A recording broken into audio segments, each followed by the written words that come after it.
दरम्यान कोकाटेंच्या मंत्रिपदाबाबत सामाजिक कार्यकर्त्या अंजली दमानिया यांनी देखील आपली प्रतिक्रिया दिली आहे. बघूयात. कॉम्पिटिशन आहे, कॉम्पिटिशन. सध्या दोघांची कॉम्पिटिशन आहे. म्हणजे जर माझा एक मंत्री गेला तर जोपर्यंत शिंदेचा दुसरा त्यांचा एक जात नाही तोपर्यंत माझा दुसरा जाणार नाही, हा स्पष्ट मेसेज एक अजित पवारांनी दिला होता. आणि म्हणूनच त्यांनाही खुश ठेवायचं, यांनाही खुश ठेवायचं म्हणून ते एक कारवाई झाली असं दाखवायचं आणि एक त्यांचं पद बदलून टाकलं की जनता पण चूप. मला तर खरंच कळत नाही काय करतायत ही माणसं. याला कुठच्या अँगलनी आपण कारवाई म्हणू शकतो? काय म्हणजे याला काय अर्थ तरी राहिलाय का? आता मला तर बोलून बोलून पण ना कंटाळा आला. तेच तेच बोलून तेच तेच ऐकून आता खरंच वैताग आला. म्हणजे याला आता राजकारण म्हणायचं का काय तमाशा म्हणायचं तेच काही कळत नाही.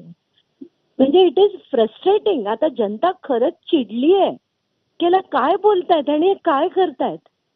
एकदा त्यांची ती भाषणं झाली, त्यांचं वर्तन झालं, सगळं झालं आणि आपण जर एखादी चूक केली तर आपल्याला शिक्षा मिळते.